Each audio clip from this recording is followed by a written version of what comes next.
Ayan, sabi ni ano, "Kamusta tinanim ng puno ni Sarah, buhay pa kaya?" Tree planting, o yan tama, may nagkomento kanina diyan, DENR, 'di po ba? Kung talagang seryoso sa paglaban sa pagsugpo ng terorismo sa ating bansa mga bossing, hindi ka sasayang o pero dapat may kinapupuntahan talaga yung budget dahil ang DENR naman, hindi naman magbibigay ng pondo o budget yan para dagdagan po yung paglaban sa terorismo, mga kababayan. Kumbaga, kung saan hiningi, kung para saan yung paghingi ng budget na yun, dapat doon ilagay talaga. 'Di ba? Dapat yun doon igastos talaga, mga bossing. Kabilang sa mga nakalistang aktibidad ay tree planting, gift giving, Christmas party. Ayan o, baka sabihin niyo ho ako ay nagsisinungaling. Galing po yan sa mga ano, galing po yan sa mga balita po mga kababayan. Christmas party, confidential party. Oh, tapos ang laging sinasabi ng mga DDS, sinasabi nila lagi ay, naku wala, kami ay ano, sampalataya kami kasi ginagamit doon sa pagsugpo ng mga terorismo itong, confidential funds. Pero hindi oh. Ulitin ko tree planting, gift giving, mga pagbibigay ng regalo, Christmas parties, no, appreciations night, at medical mission. Yun po ba ang isinulat nila nung sila ay humihingi ng budget para sa confidential funds? Ano po ginagawa nung mga, yan, DOH, Department of Health, no?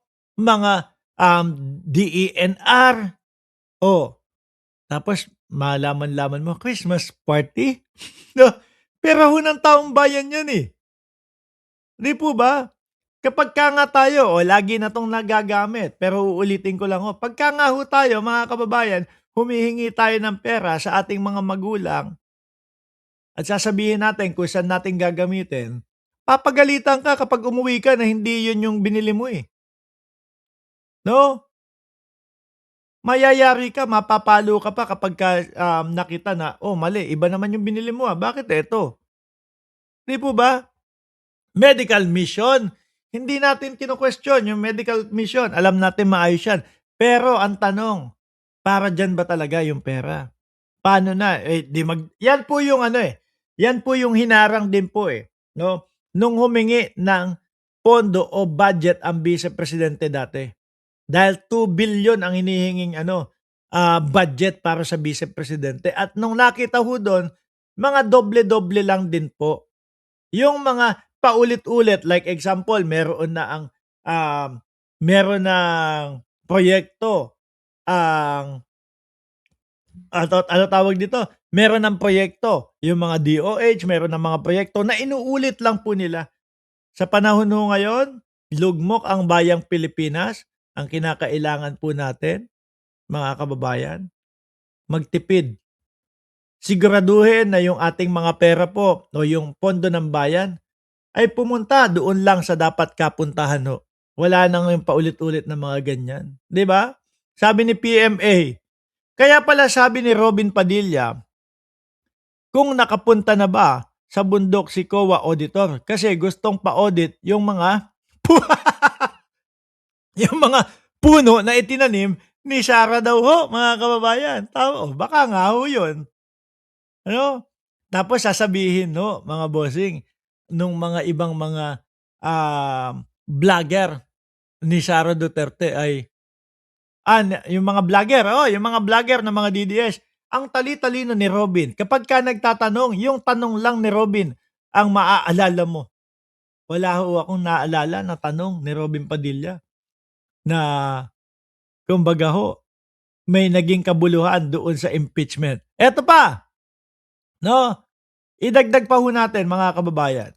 Ang sabi din ho dito, 'to iginiit, no? Sabi dito, iginiit ni COA Auditor Sailin Del Campo na ang notice of disallowance para sa mga biniling mesa, upuan ng Office of the President ay hindi na ayon sa Joint Circular 2015-01 o kumbaga, hindi yun yung dahilan kaugnay ng confidential funds.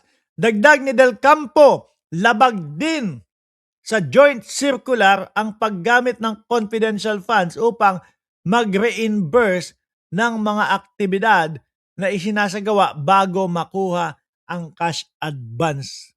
No, COA Auditor sa notice of disallowance sa OBP, pagbili ng mga mesa upuan, hindi pasok sa joint circular ng confidential funds. O paano ngayon nila sasabihin na etong vice-presidente lang ang lumalaban sa terorismo kung iba't iba po yung mga pinagbilan nila, iba't iba po yung pinaggastosan nila ng mga pera. Nagutom tuloy si Alonly TV. Biruin mo ba naman ang mga pangalan Kasim, ang mga pangalan Pampano, meron pang pancake, meron pang maple syrup, meron pang bacon. Sino ba naman hindi magugutom dito sa kwentuhan at usapan natin? Di po ba? Ayan o. Tsaka isa pa po na red flag talaga mga kababayan. Yun hong ano. Sandali. Biglang nag-cancel. Hindi, sandali May golf kasi yung anak ko eh. I am afraid I will need to cancel our junior clinic this morning as I am unwell and unfortunately, we do not have another staff member available to cover this class. I sincerely apologize for the short notice and for inconvenience this may cause. Thank you for understanding. Yung coach ng anak ko sa golf nag-cancel. Ako, excited pa naman yun. No? Kasi pagkatapos nitong vlog natin, mga bossing, mag-golf siya. Excited. Sandali lang. No? Ibabalita ko muna. Cancel! Yung golf.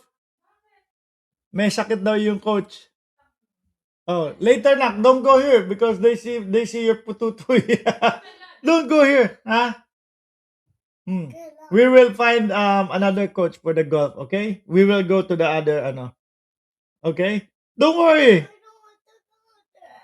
Yeah, it's okay. We will still go there. We will go to the driving range and then we will still do the golf, okay?